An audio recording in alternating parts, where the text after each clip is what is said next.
और इसमें कौशिक घटक जी का सवाल है, ये जानना चाहते हैं पार्क होटल के बारे में। शायद कुछ समय पहले भी इन्होंने पूछा था। मध्यम से लंबी अवधि के लिए अगर इन भावों पे क्या नजरिया बन रहा है? शायद निवेशित हों तो क्या करना चाहिए, अगर नया पैसा लगाना चाहते हो तो क्या करना चाहिए? हाँ, ये बहुत पहले का क्वेश्चन आया था, क्योंकि नाम तो याद है, पार्क होटल्स। तो देखिए, वैसे इन सब में आपको अभी भी अगले 2 साल तक होटल टूरिज्म में किसी भी तरह की कोई दिक्कत नहीं होने वाली है। आपको चुनना थोड़ा-सा पड़ेगा जिसका बेटर आरओई हो, बेटर ग्रोथ हो, वैल्यूएशंस थोड़े मॉडरेट हों, और अगर थोड़ी-सी बड़ी कंपनी, बड़े मार्केट कैप की कंपनी चुनें तो ज़्यादा फिर ठीक रहेगा। मुझे लगता है लीडर्स को और फ़ायदा होना चाहिए।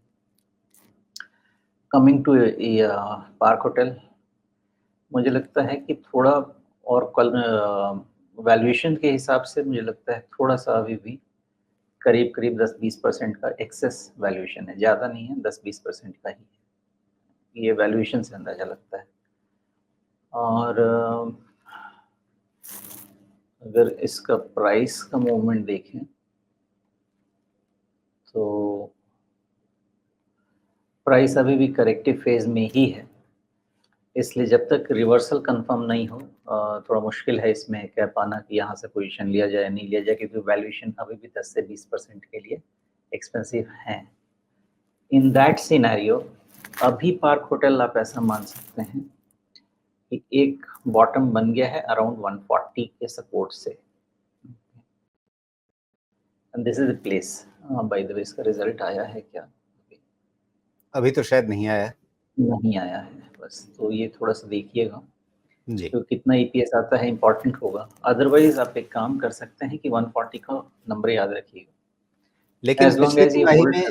पिछली तिमाही में इस पूरी इंडस्ट्री में क्या हुआ था? मतलब चाहे लीडर्स को देखें तो भी वहाँ पे जून वाली तिमाही में आपको थोड़ा कामकाज घटता हुआ दिखा था, मुनाफा घटता हुआ दिखा था। यही हाल एपीजे सुरेंद्र पार्क होटल के लिए भी है।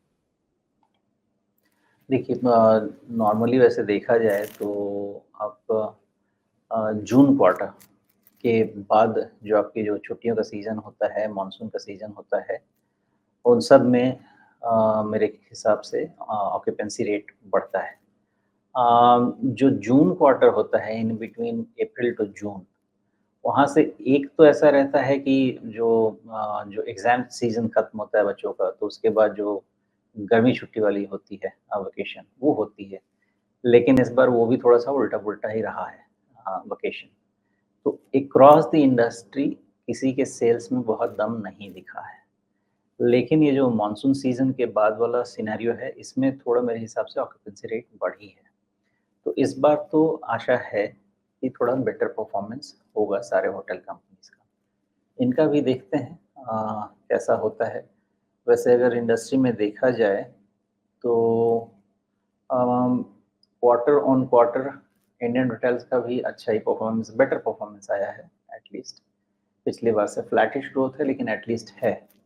तो पिछले क्वार्टर से तो फिर वाई-ओ-वाई अगर देखें तो मेरे ख्याल से ठीक परफॉर्मेंस होना तो चाहिए। देखते हैं नंबर कैसा आता है इनका। जी।